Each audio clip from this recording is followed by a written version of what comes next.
ఓం విఘ్నేశ్వరాయ నమః. శ్రీ వెంకటేశ్వర స్వామి వారి దివ్య చరిత్ర 5వ అధ్యాయము. భృగు మహర్షి వైకుంఠం ప్రవేశించటము. కైలాసాన్ని వీడిన భృగు మహర్షి ఉత్కంఠతో వైకుంఠానికి వెళ్ళాడు. బ్రహ్మను పరీక్షించటం జరిగింది. శంకరుని పరీక్షించటం కూడా జరిగింది. శ్రీ మహావిష్ణువుని పరీక్షించాల్సి ఉంది. అందువల్లనే భృగువు శోభాయమానమైన వైకుంఠానికి ప్రయాణమై వైకుంఠం చేరుకున్నాడు.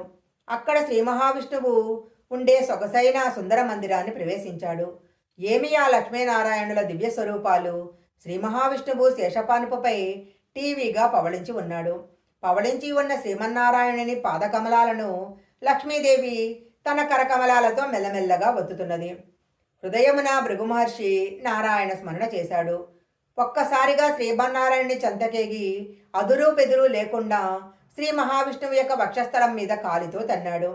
శ్రీ మహావిష్ణువు యొక్క వక్షస్థలాన్ని తన్నటము ఎవ్వరూ కూడా ఎప్పుడూ చేయటానికి సాహసించని పని. దానిని భృగు మహర్షి చేశాడు. లక్ష్మీదేవి చాలా ఆశ్చర్యాన్ని పొందింది. తనను తన్నినందుకు వైకుంఠవాసుడు కొంచెం కూడా చలించలేదు. వీసమెత్తైన కోపాన్ని పొందలేదు. పైగా తన పాన్పు నుంచి దిగి భృగు మహర్షి దగ్గరకు వెళ్ళి ఆయన పాదాలు పట్టుకొని, మహర్షి, నేడు నేనెంత ధన్యుడనయ్యాను. మహాతపశక్తి సంపన్నులైన మీ పవిత్రమైన పాదధూళి వలన నా శరీరం ఎంతో పావనమైంది. అయ్యో, మర్చిపోయాను. కుసుమకోమలమైన మీ పాదాలు నా శరీరాన్ని తాకి ఎంతగా నొచ్చుకున్నాయో కదా. ఏది మీ పాదాలిడి చూపమని కొద్దిసేపు ఒత్తాడు. భృగువునకు పాదాన ఒక కన్ను ఉంది. ఆ కంటిని శ్రీమన్నారాయణుడు ఆయన పాదాలతో ఒత్తుతూ చిదిపివేశాడు. తరువాత భృగు మహర్షితో ఇలా అన్నాడు. భృగు మహర్షి, మీ హృదయమునందు ఉన్న అభిప్రాయాన్ని, మీరు వచ్చిన పనిని నేను గ్రహించాను.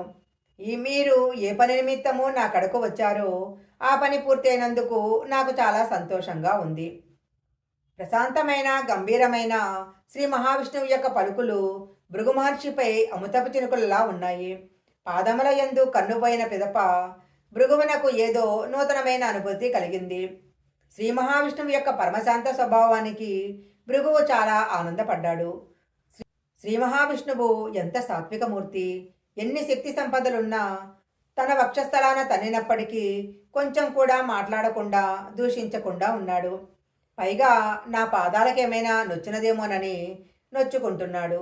అందువలన శ్రీ మహావిష్ణువును మించిన సత్వగుణ ప్రధానుడు ఇంకొకడు లేడని గుర్తించాడు భృగు మహర్షి. శ్రీ మహావిష్ణువుతో అతడు, నీ వంటి మహాత్ముని పరీక్షించటానికి రావటము నా పాపానికి కారణమవుతుంది.